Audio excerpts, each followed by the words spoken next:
sa Proverbio Kapitulo 29, versikulo 18, yung diha, diin balay pananaon ang katawhan, nagasaligway sa pagpubong. Apan kantong nakabantay sa kasubuan, may payon siya.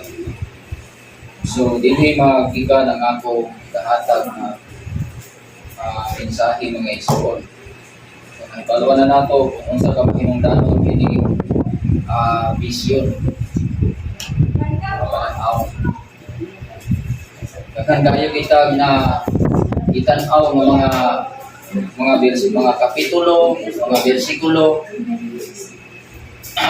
Mahitungod yun ang vision, natudlog yun kanato mahitungod sa pagpangandam sa umaabot, diba?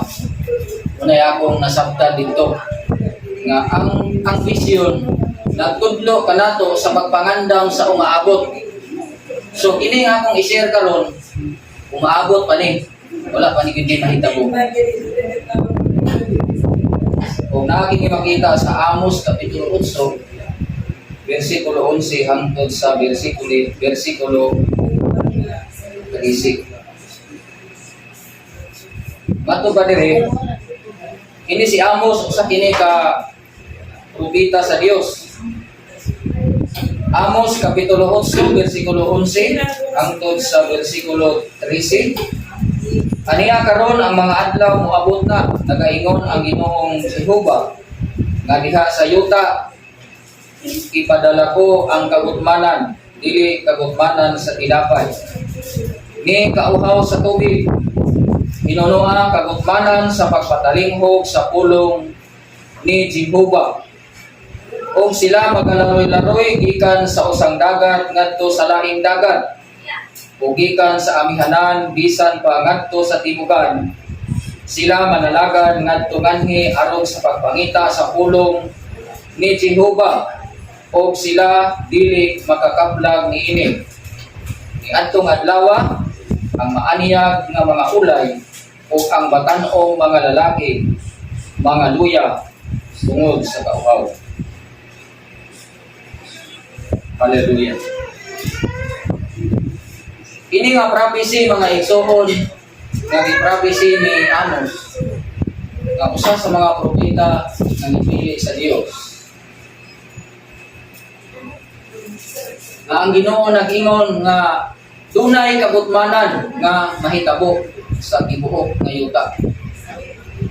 So, dili kita exempted ani kay naaman ta puyo sa yuta. Walay exempted ani. Bisan asa ka nagpuyo basta kay naa yuta, apil ka ani. O kini nga prophecy wala pa ni nahitabo. Bisan pa man gani hangtod karon.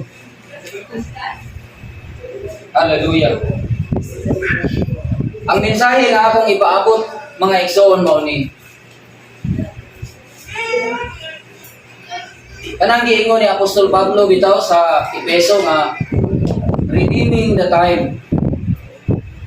Ingon siya nga pahimuslan daw nato ang kahigayunan. Kaya ang kapanahunan karon puno sa kalisdanan o puno sa kadautan. So naay kahigayunan nga gihatag ang Dios kanato para nga sa dili pa nimo abot makaandam na kita.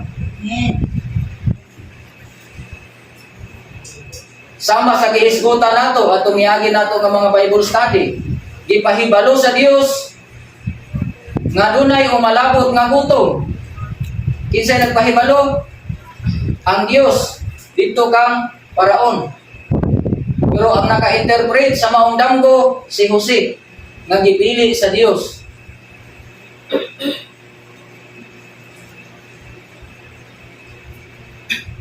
Sa ato usab nga panahon karon ang Dios naghatag siya og pananaon.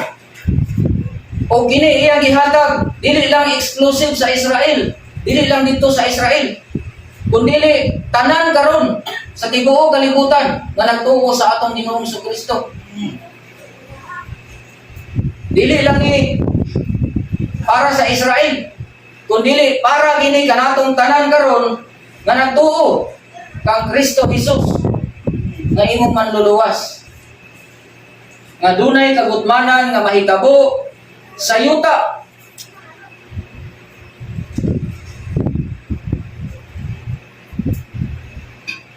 So naa sa ato ang kahigayunan karon nga mag-andam. Pero makasubo. Nga daw pipila ra ka tawo ang nag-andam ug naningkamot ani. Di ba?